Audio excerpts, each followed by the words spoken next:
जी महाराज का प्रागट्य तो हुआ, पर शिव जी की एक लीला है, आपको मालूम है? देवता देते हैं पल्ला झाड़ कर और मेरा महादेव देता है छप्पर फाड़ कर। अभी तक अंजना माता के गर्भ से एक भी औलाद नहीं थी, पर भगवान शिव ने कृपा कर दी तो अंजना जी के गर्भ से भी 6 बच्चों ने जन्म लिया। आप लोग कथा में श्रवण करे हैं पूर्व में, हनुमान, गतिमान, रतिमान, मतिमान, वर्तिमान, ऐसे हनुमान जी के कई भाई हुए, कई भाई हनुमान जी के हुए। और हमने पहले भी कहा है, जिसकी फैक्ट्री ना चलती हो, बहुत दुकान ना चलती हो, तो हनुमान जी के पांव का थोड़ा सा सिंदूर लेकर, यदि उस सिंदूर को किसी भी फैक्ट्री या दुकान में हनुमान जी के छोटे भाई गतिमान के नाम से अगर एक बिंदी भी सिंदूर की रख दी जाती है, तो वो दुकान और फैक्ट्री भी झड़के से चलना प्रारंभ हो जाती है। गतिमान हनुमान जी के छोटे भाई, एक हनुमान जी के छोटे भाई हैं मतिमान।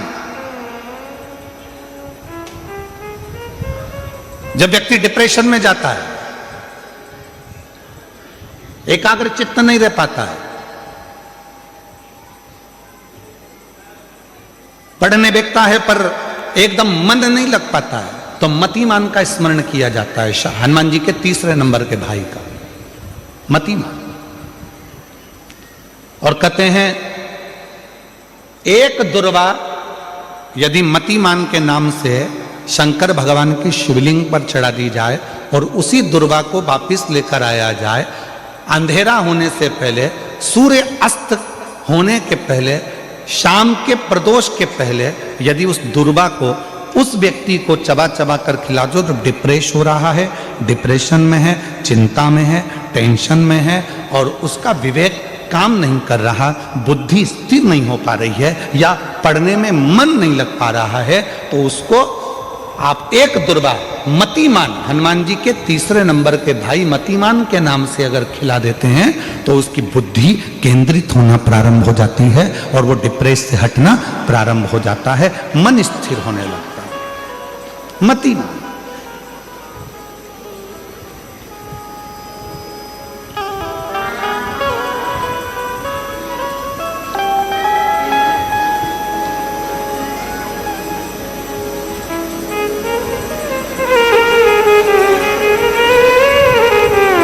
और एक नाम आता है व्रतिमान। इसका प्रैक्टिकल तुम अभी यहीं से कर लेना, ठीक है? चलते चलते मालूम पड़े तुम्हारी पार्किंग यहां से आधा किलोमीटर दूर है, ठीक है? अरे बोलो तो जम के, आधा किलोमीटर दूर तुम्हारी पार्किंग है और तुम्हारी उम्र लगभग बहुत हो गई, मालूम पड़े तुम थोड़े वृद्ध हो गए हो और तुम्हारा घुटना दुख रहा है, तुम्हारी कमर दुख रही है, चलते चलते बड़ी मुश्किल से तुम कथा स्थल तक पहुंचे हो, अब मन में आ रहा है कि मुझे वापस पार्किंग तक जाना है, कैसे जाऊंगी, पाँव तो दुख रहा है। तो एक काम आज चलते चलते करना कि कहीं सीवर वाला महाराज झूठ तो नहीं बोल रहा है, तो प्रैक्टिकल करके जाना। क्या करोगे? यहां से जाते समय आप जब जा रहे हो और आपके शरीर का कोई अंग जब दुख रहा है, तो श्री शिवाय नमस्तुभ्यम कहकर श्री व्रतिमान हनुमान का स्मरण कर। किसका स्मरण करना है? जम के बोलो, व्रतिमान हनुमान। व्रतिमान हनुमान का स्मरण करके कहीं पर भी बैठकर अपने पांव की छोटी वाली जो उंगली है उसको जम के दबाना, और दबाने के बाद चल देना। जिस जगह पर भी दर्द हो रहा होगा, मेरा बाबा आपको मंजिल तक पहुंचाएगा, दर्द होने नहीं देगा। कल नहीं करना, प्रैक्टिकल आज ही करना। काल करे सो आज कर।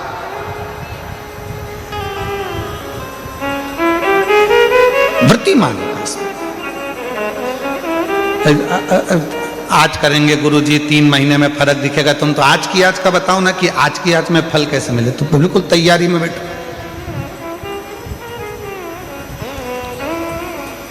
जाते जाते व्रतिमान हनुमान भगवान श्री शिवाय नमस्तुभ्यम का स्मरण कर कर एक ऊर्जा के साथ, ताजगी के साथ चलते जाओ। शिव थोड़ा बहुत नहीं देते, मेरे भगवान देते हैं छप्पर फाड़ कर। अब हनुमान जी महाराज का प्रागट्य हो गया, हनुमान जी महाराज आ गए, पूरे आनंद के साथ राम जी की सेवा करी। ये सारी कथा आप लोगों ने श्रवण करी है रामचरितमानस में भी और शिव पुराण में भी और श्रीमद् भागवत में भी, कई जगह पर आपने इस कथा को सुना होगा। अब मूल कथा जो शिव पुराण की, स्कंद पुराण का मूल तत्व है, उसकी ओर हम बढ़ रहे हैं, जो बड़ी सुंदर कथा है स्कंद पुराण के रेवा खंड की। ये कथा स्कंद पुराण के रेवा खंड में से इस कथा को लिया। स्कंद पुराण का रेवा खंड कथा है, हनुमान जी महाराज राम जी के साथ में लंका पर चढ़ाई कर दिए, विजय प्राप्त कर ली है, आ गए, पुष्पक विमान में बैठकर मां सीता को लेकर आ रहे थे। अब आइए मुख्य कथा, स्कंद पुराण शिव पुराण की वो कथा जो अपने अंदर अपने को उतार आ रहे हैं। राम जी बैठ गए पुष्पक विमान में, मां जानकी साथ में, विभीषण, हनुमान सब साथ में चल। बीच में स्थान आया, हनुमान जी ने कहा प्रभु ये वो भूमि है जहां मेरी मां अंजना रहती है, जहां मेरी माता अंजना यहां रहती है, ये वो भूमि है। राम जी ने पुष्पक विमान को आदेश दिया, हे पुष्पक नीचे होइए, इस भूमि पर अंजना माता की इस भूमि पर पुष्पक को रोका। हनुमान जी पुष्पक विमान से नीचे उतरे, हनुमान हमें तुम्हारी मां से मिलना है। जिस हनुमान ने लंका पर विजय प्राप्त करा दी, जिस हनुमान ने लक्ष्मण को संजीवनी बूटी ला कर दे दी, उस हनुमान जी की माता से मुझे मिलना है। हनुमान जी ने हाथ जोड़कर कहा प्रभु माता से तो मिला दूंगा, मना नहीं है, पर मेरी माता सबसे ज्यादा यदि आराधना और साधना करती है तो शिव की करती है। राम जी ने जो शब्द कहा प्रत्येक व्यक्ति के दिल में वो शब्द छूना चाहिए। मेरे भगवान राम बोले, हनुमान जब किसी शंकर के भक्त का दर्शन होता है, शंकर तो कभी नहीं मिलते, पर शंकर का यदि कोई सही भक्त मिल जाता है तो समझ लेना कि शंकर का दर्शन उसी क्षण हो गया, उसी क्षण।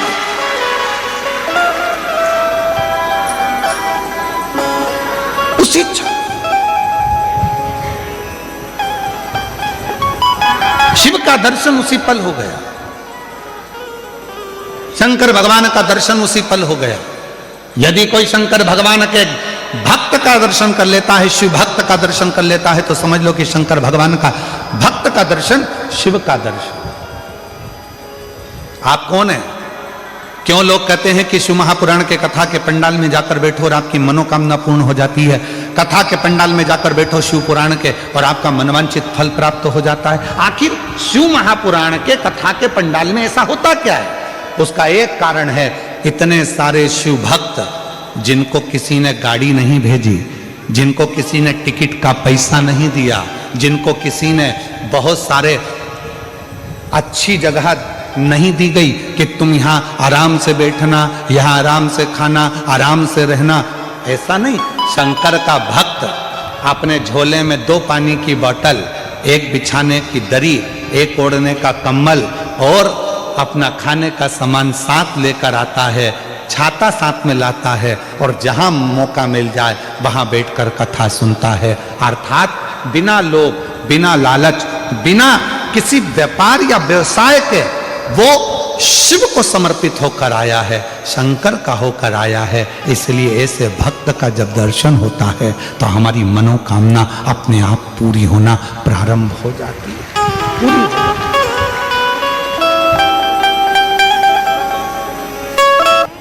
आज भी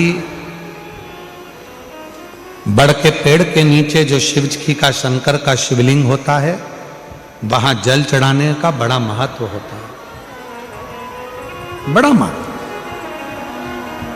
और एक निवेदन हम आप सबसे करते हैं, ध्यान दें थोड़ा सा, चाहे बेलपत्री का वृक्ष हो, आंवले का वृक्ष हो, पीपल का वृक्ष हो, बट वृक्ष हो, शमी वृक्ष हो, कोई भी वृक्ष हो, उस वृक्ष के नीचे प्रयास करा करो जल चढ़ाओ, मना नहीं, पर उस वृक्ष के नीचे कई लोग दही चढ़ा देते हैं, कोई लोग कुछ चढ़ा देते हैं, कोई लोग कुछ चढ़ा देते हैं, तो वृक्ष की जो जड़ है वो धीरे धीरे खराब होने लगती है और पेड़ सूखने लगता।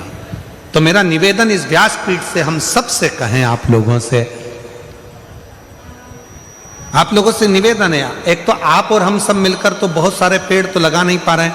अभी ग्रीन शिवरात्रि के रूप में हम लोग वृक्षारोपण कर रहे हैं, तो आप और हम लगाएंगे, पर निवेदन है जो बड़े बड़े वृक्ष हैं उनके नीचे ना तो दही चढ़ाइए, ना दूध चढ़ाइए, ना शहद चढ़ाइए, ना शक्कर चढ़ाइए, उन वृक्षों के नीचे केवल और केवल जल चढ़ाइए। जल चढ़ाने से पेड़ सूखेगा नहीं, पर आप जब अनेक तरह का सामान पेड़ के नीचे चढ़ाते हो तो वो वृक्ष धीरे धीरे सूखने लगता है, सूखता है।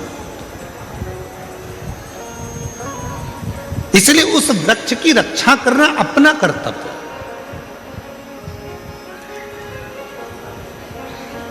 कई लोग बड़ के पेड़ के नीचे जाते हैं, उनकी भी पत्ती तोड़कर भगवान को चढ़ा देते हैं। ना ना ना, जो प्राचीन वट वृक्ष होते हैं, जो पुराने वट वृक्ष हैं, 500 साल पुराने हो, 700 साल पुराने हो, 1000 वर्ष पुराने हो, 400 साल पुराने हो, ऐसे जो वट वृक्ष होते हैं, पीपल के वृक्ष होते हैं, इनकी पत्तियों को नहीं तोड़ना चाहिए, इनको तो प्रणाम करना चाहिए, क्योंकि जो बुजुर्ग होता है उसका आशीर्वाद ही हमारे जीवन में सफल होता है। उसका आशीर्वाद नहीं, उसको तोड़े नहीं।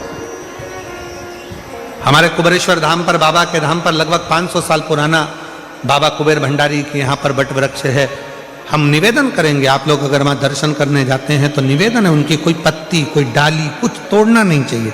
केवल प्रणाम करो, नमन करो, जल चढ़ाओ, परिक्रमा करो, बैठकर श्री शिवाय नमस्तुभ्यम का जप करो और बाबा से अपने दिल की बात करो, स्तुति करो, पर पत्तियां ना। बड़ के पेड़ के नीचे भगवान शिव विराजमान हो गए, बटकेश्वर नाम पड़ गया। बोलो बटकेश्वर महादेव की। ब्रह्मा, विष्णु और महेश तीनों एक जगह पर एकत्रित होकर जीवों का कल्याण करते हैं। भगवान